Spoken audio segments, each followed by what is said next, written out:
But let's talk about these top few groups and just give some overall thoughts, at least on the top 6. So I've got some notes just as like a guideline for me that I made before we did this on these top 6 groups. Sure. Cavaliers, phenomenal quality and consistency.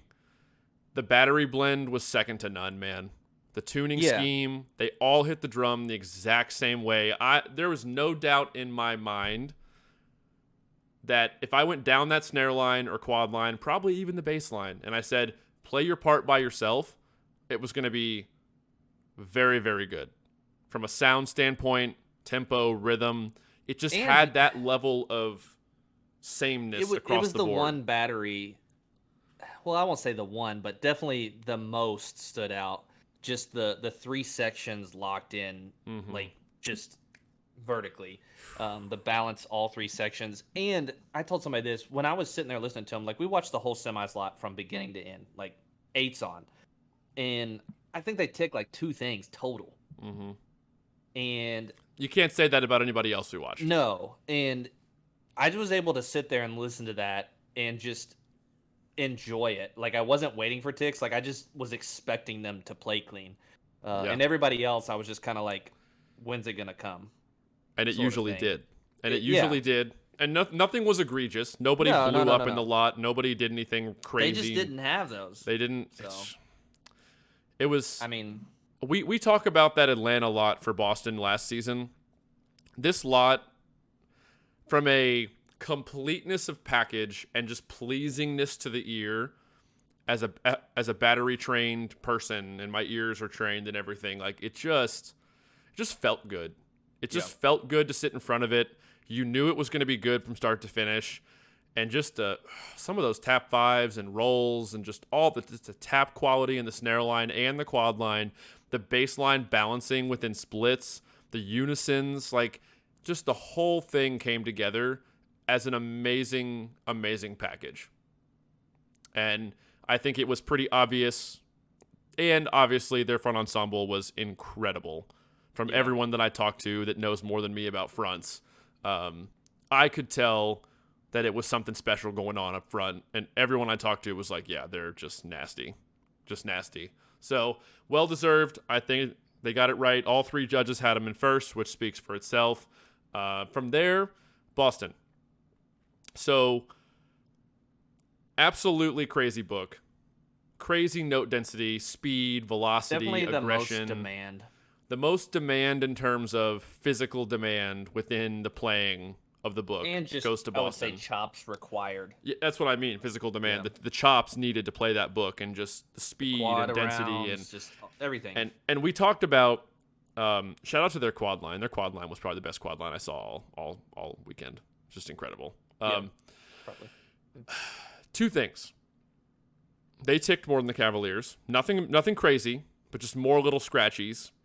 And part of that is, as we mentioned in our predictions and our midseason check-in podcast, high risk, high reward book. The writing is extremely high risk, and I think they dried up the snare drums in terms of tuning for finals week. Yeah, it just seemed drier. At least drier than what we saw them in person in Mason, for sure. And a lot of groups dry the drums up as you get cleaner throughout the season, but it seemed maybe that's in preparation for the dome. Maybe it just seemed very exposed, and their quality was so high, and they were also at that level where it was such a complete sound, and you compound the super dry snare drum tuning. At least to my ears, it sounded very dry. The tuning any was little tick, exposed. I loved it, but any little tick just like slapped you in the face as an audience member. Now they it's a were very not good pulling place. Punches. It's a good place to be in as a battery, to be at that level of clarity and blend and quality where that happens. But due to the density of notes, like other less dense books, if you slightly tick an attack, you're going to be back in and you're going to be out for like a note or 2. With the density of their book, you tick the attack, you didn't jump on the train fast enough, and you're out for like a count or 2, and it's glaringly obvious. And it makes it very apparent when the tick is there. So high risk, high reward, I think, is the best phrase to just describe them all season. I think if someone asked me just like straight up, like, who do you think was just the best drum line, I would still say Boston. But they weren't the best that weekend. If that makes sense. That's kind of a weird, like, if somebody's like, who do you think was the best? Like, I think the best drumline was Boston. But I would still Looking from all angles, I would still put probably Cadets from this weekend over them, just on what they were able to achieve from a clarity standpoint. yeah. And Cadets content was also High. very solid. They were not playing easy stuff at the Cadets this year. But yeah, to wrap up Boston, did I have anything else in the notes that I didn't already talk about? Nope, got it all. So they really did when it was locked in. That was a powerful thing to stand and sit in front of. It's unreal when it's powerful when it's hidden. When it was in there for long extended phrases, and there were long extended phrases where it was right in the pocket and they were zoned in. Clarity, quality, power. The book, the demand. It's just very punishing, very, very punishing. So my thoughts would be, take, like, in the writing category. I know I'm like giving Colin McNutt advice right now. Who the hell am I? I would take 10% off the top in terms of note density and difficulty, maybe to allow for some more consistency. But I know he told us they made some small adjustments in terms of some of the fours and stuff going into finals week. But that's the only thing I could think of, man. Take 10% off the top and allow that clarity to be there 98% of the time instead of 92%, 93%, whatever the hell number I'm throwing out. That's what I would do, in my humble opinion. But all right, Blue Devils, thoughts? They always showcase things that you're like, man, that was really cool. Similar to like the Cavaliers, I think there are moments where when they're not presenting themselves in front of the judge, it's like, all right, let's get to the next thing, like the next dope thing. And then they kind of have their big exposed moment where they are like playing the double stroke roll and like kind of falling out and adding back in. They're doing the 360 backstick, which we said all season was hard. And then like when I saw it in the lot, I was like, yeah, it's still hard, and it still really sounds hard. Just a little hard.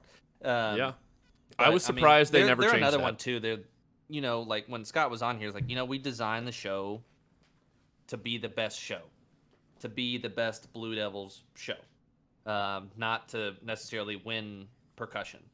So that was, I will say, I'm surprised that moment made it the whole season. But I was gonna say, I thought because they know clean wins.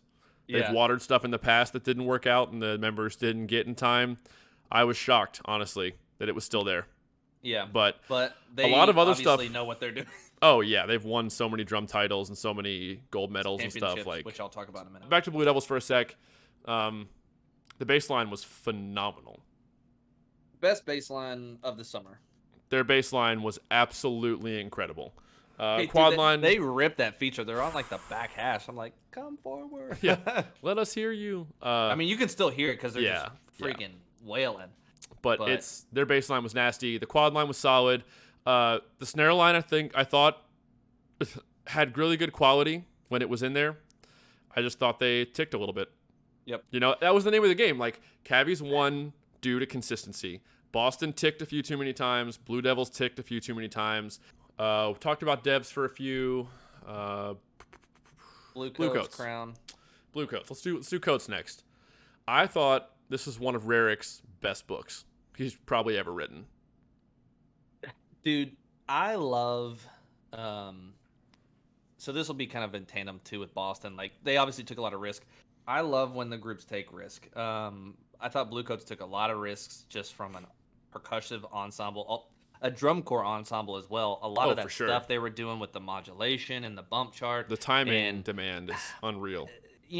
A lot of the little nuance in there too, where, they're playing a triplet roll and he wants to like push it at the end. It's like, well, I don't really want to quite change the hand speed to a 16th note. That feels a little abrasive. So we'll just make it a 8th note 7. Like, I feel like, and that's just a random example, but I feel like he does that stuff so much. It's like, I just want to push the metric a little bit faster, and it just like surges the end of the phrase, and I love that stuff that he does. Yep, big fan of his arranging. Is some of my favorite. It really is, almost every year. We said in early July when we reacted to him, they had the vehicle to win for a second year in a row. it all came down to, could they clean it? That was what we said about the Blue Devils. We said about the Blue Coats. And unfortunately, neither one of them could get it there. They couldn't get to the mountaintop. And that happens more years than not, honestly. Like for most groups, like you just don't get perfect, or you'd win, or you would have won if you're in one of these top groups with these arrangers writing these crazy books. And I thought they had really good moments. I thought there was a lot of clarity when you watch them play. It's just they just ticked more than BD or Boston or. All right, Cadets. One of the best batteries of the weekend. Amazing first season for Lee. I thought the book Lee wrote was great. They're one of my favorite shows, honestly, of the summer. Very, felt like drum corps. The Cadets were great. Just wonderful consistency throughout. Their quad line was nasty as well. Yeah, I just really enjoyed listening to them play. Yeah, kudos to the team. I already kind of went through that spiel, but yeah. The one group we did skip over on the 3-night average, though, was Crown. I think that what Mike and Kevin Shaw did with Michael Klesch for the ensemble far exceeded my expectations, and just kind of like, oh yeah, there was like, how's this going to work? Like the styles are just like, very different. It worked. And it was great. I thought it worked especially well. Like the music analysis box loved it too. The MA judge, obviously the Crown Brass was nasty. They won all 3 nights too, I'm pretty sure. But just that marriage worked out a lot better than a whole lot better than I was. It was a very big question mark going into the summer for a lot of people. It's like, who's gonna give? And they made it work. And the package. And I would say too that even the percussion section, especially the battery, overachieved what I was expecting on a year one. For them, just having very little vets. I don't think any. None. In the battery. There was nobody from the battery from last season that was in it. Just like a style shift. I'm sure a lot of those people that were in that drum line have probably never marched East Coast drill like that. It's kind of just a run and gun style. I would say their battery lost the most visible weight over the course of the summer out of anybody else.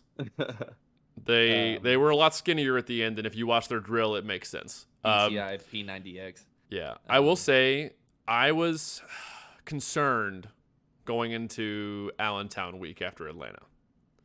Rapaki had him in 8th in Atlanta. I watched the regional.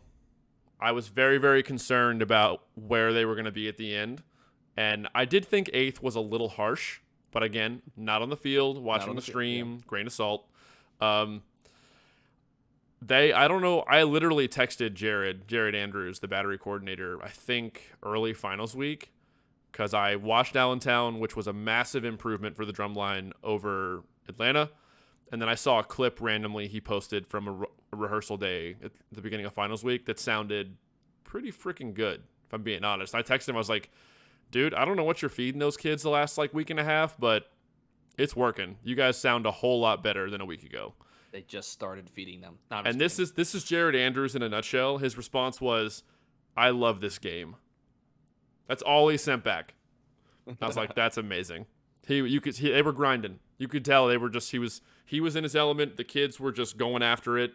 They were working their butts off, and I think it paid off. I think they improved a drastic amount the last 2 weeks of the season, which is amazing to see as a fan. I did miss the CMFC vocal. I don't know if they had it in. They had an East Coast vocal. There was an East Coast vocal. I'd rather have the CMFC in there. Well, I'll let Jared know if he might listen to this. I don't know if he'll listen this far into it, but next year. So. Yeah. So I thought, like you said, exceeded expectations. The music worked very well with the brass. I was a mostly fan of the show, big picture, and the drum line, based on, I think they were younger on average, no vets, kind of less experience than a Crown drum line might have year in and year out, but they exceeded my expectations. The writing was great. I enjoyed it. I watched all their book in the final slot, and it was a fun experience. The aggression, the energy that was there was cool.